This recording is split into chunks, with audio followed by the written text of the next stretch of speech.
Bom dia, meu irmão, minha irmã. Estamos começando mais um programa diário espiritual aqui no canal 6 SBT Alto Araguaia.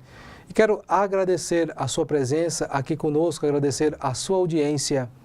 Você que é aqui de Santa Rita, você que é de Alto Araguaia, seja muito bem-vindo ao nosso programa.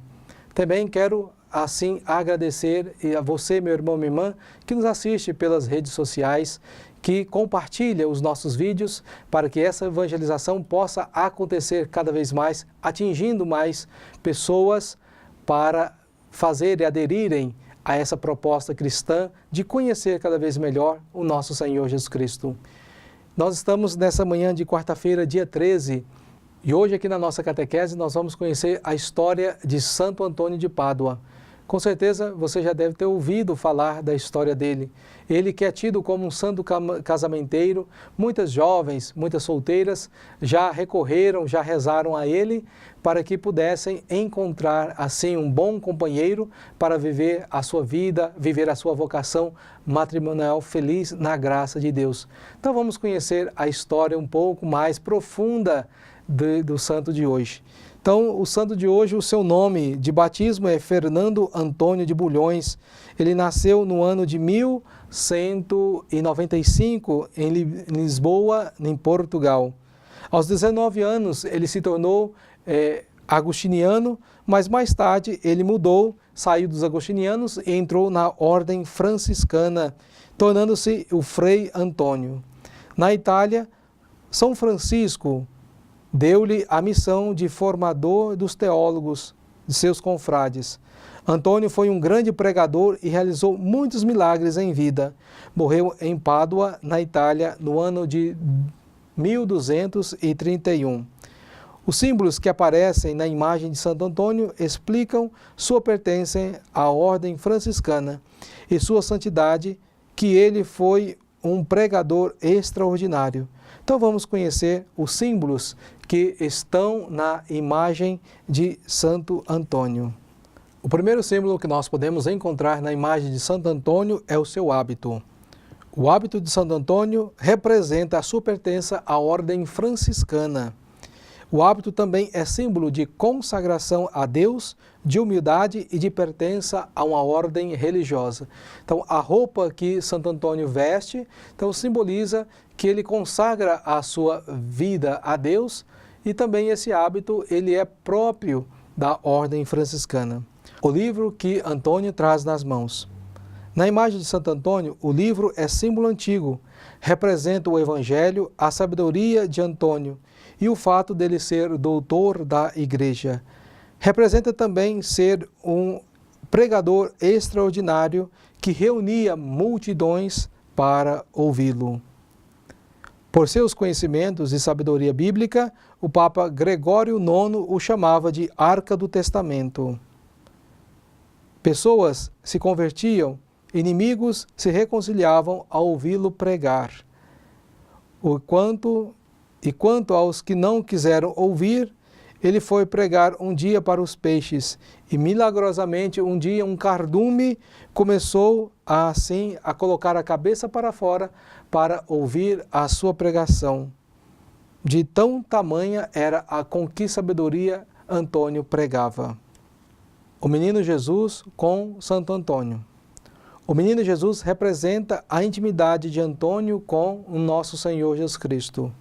Também na imagem nós encontramos o lírio de Santo Antônio. O lírio na imagem de Santo Antônio representa a castidade, a pureza de coração que Antônio tinha na sua vida. A tonsura, o que é a tonsura? É aquele corte de cabelo a cabeça raspada que ele tinha. Então o cabelo raspado no centro da cabeça se chama tonsura, representa o voto de castidade que Antônio fizera.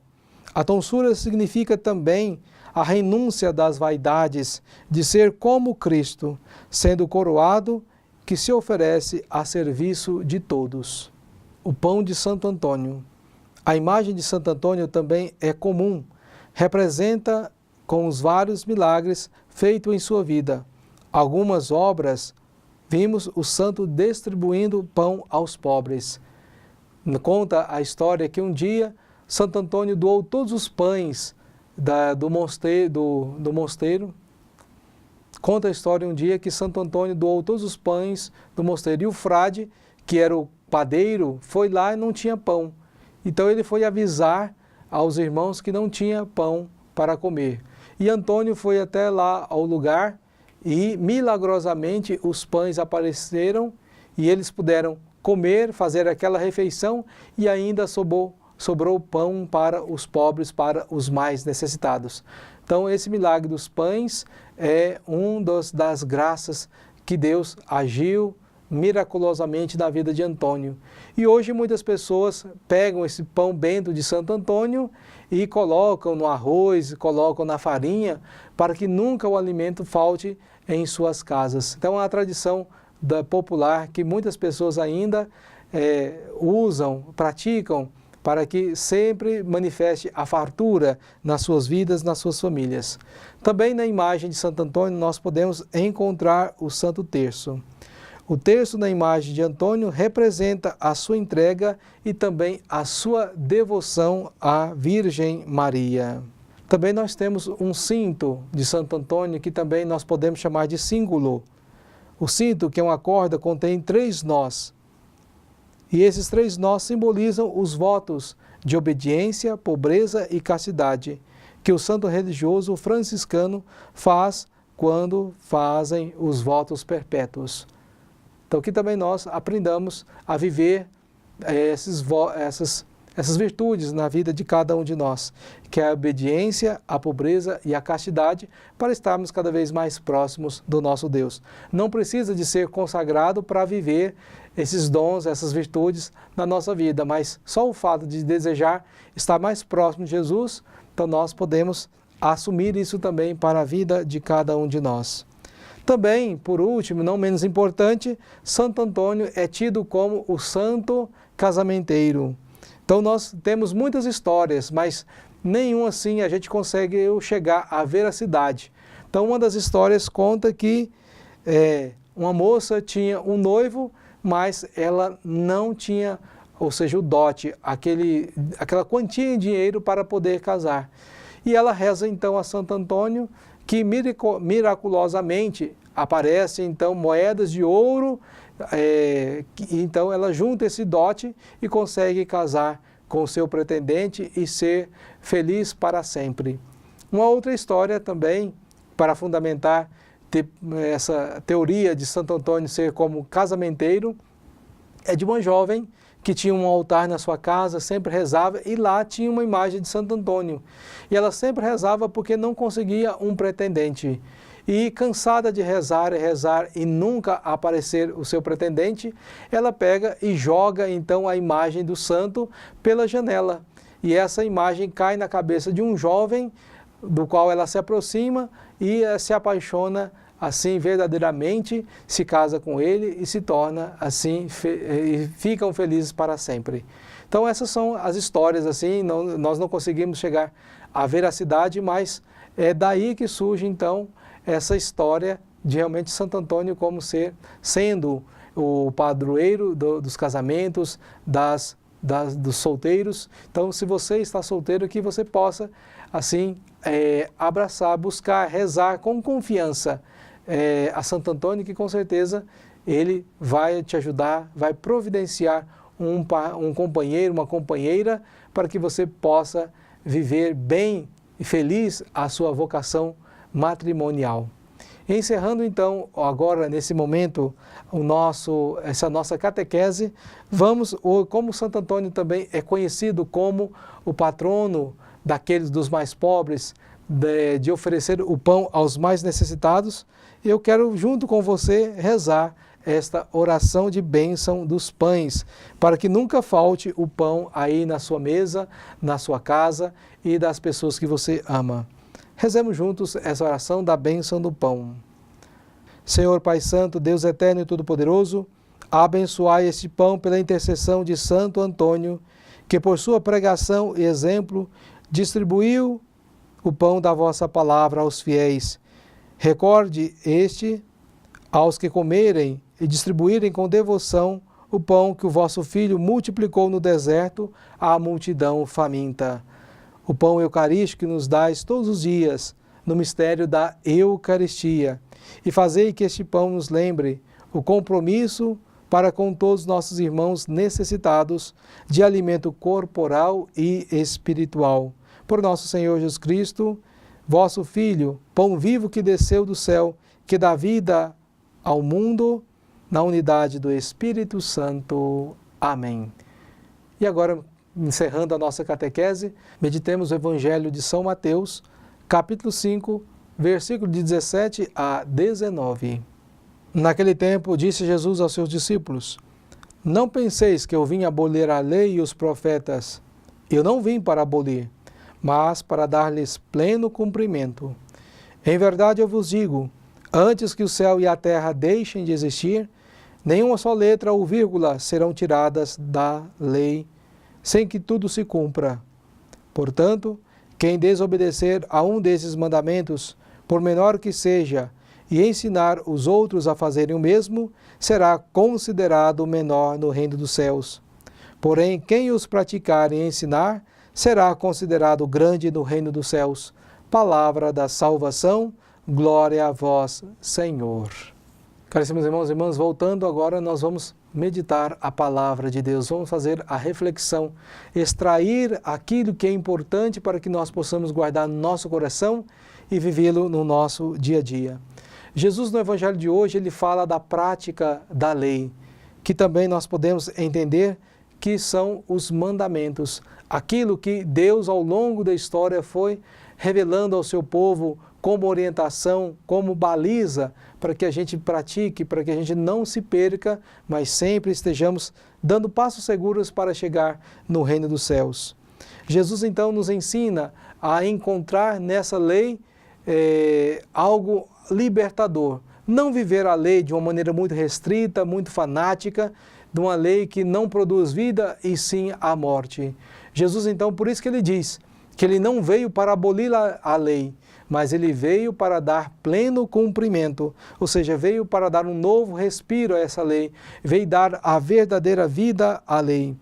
E aí, então, nós percebemos que para que nós possamos viver a lei, os mandamentos que produz vida, nós precisamos imitar Jesus Cristo como o nosso mestre.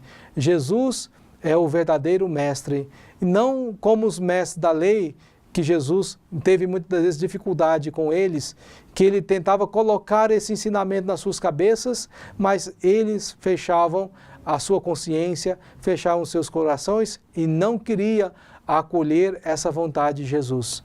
Então, o verdadeiro mestre não são os mestres da lei.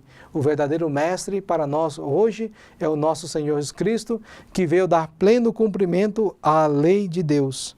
Então, nós precisamos nos questionar. Então, o que significa praticar a lei de Deus? É submeter toda a nossa vontade à vontade do Pai. Assim como Jesus foi esse filho fiel ao Pai, foi obediente a Ele e conseguiu cumprir a vontade do Pai, se nós queremos viver essa vida, viver os mandamentos que libertam, é submeter a nossa vontade à vontade de Deus. É nos entregar, é nos lançar, é confiar verdadeiramente em Deus, que Ele não quer o nosso mal, mas pelo contrário, Deus quer libertar a cada um de nós. Deus tem um projeto redentor, um projeto salvador, um projeto de vida eterna para todos nós. Que nós possamos confiar, que nós não tenhamos medo, que nós não tenhamos vergonha, mas pelo contrário, que nós leiamos a palavra de Deus e coloquemos em prática para que a vida plena brote no coração de cada um de nós. Louvado seja nosso Senhor Jesus Cristo, para sempre seja louvado. Caríssimos irmãos e irmãs, depois da meditação da palavra de Deus, vamos participar desse momento de oração de consagração a Santa Rita. Que você possa assim confiar a sua vida, ela que é essa santa que Deus ofereceu essa capacidade de interceder por nós pelas causas impossíveis.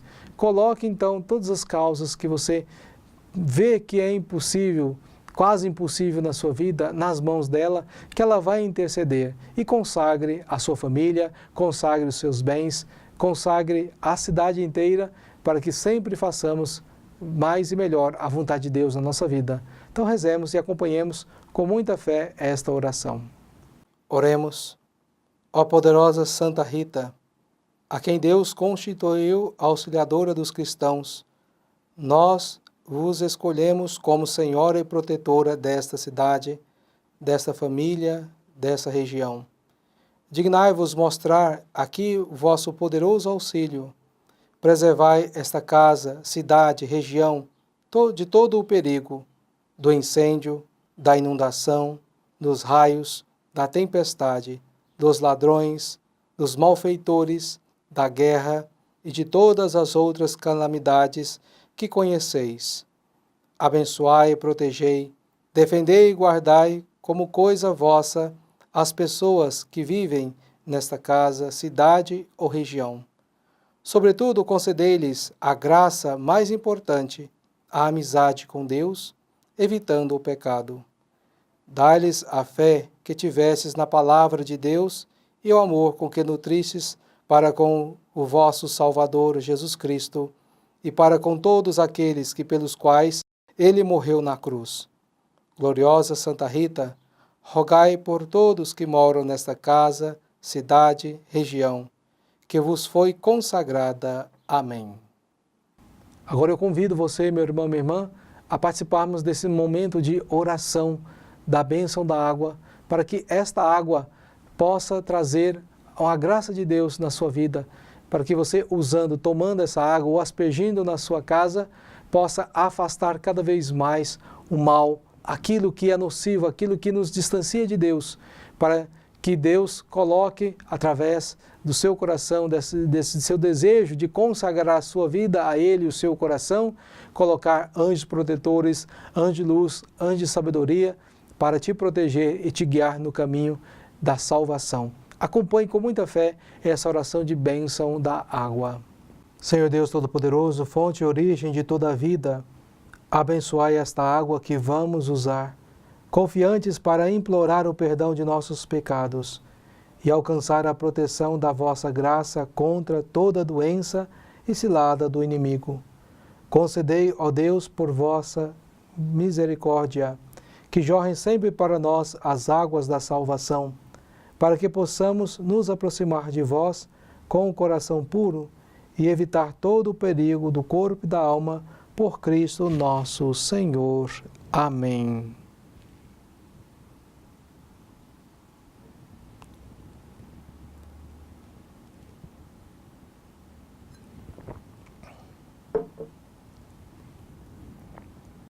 Avisos da comunidade. Hoje, quarta-feira, grupo de oração da Renovação Carismática na Igreja Matriz, às 19h30. Meus irmãos e minhas irmãs, estamos chegando ao final do nosso programa. Quero agradecer a sua audiência aí hoje, que você possa viver o dia de Santo Antônio, as festas.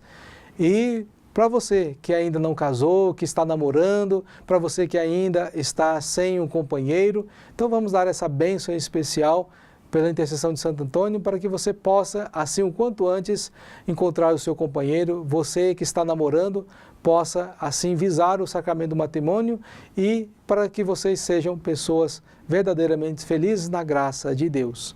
O Senhor esteja convosco, Ele está no meio de nós. Abençoe-vos o Deus Todo-Poderoso pela intercessão de Santo Antônio de Pádua, o Deus que é Pai, Filho e Espírito Santo. Amém. Fique na paz de Cristo e até amanhã com mais um programa diário espiritual.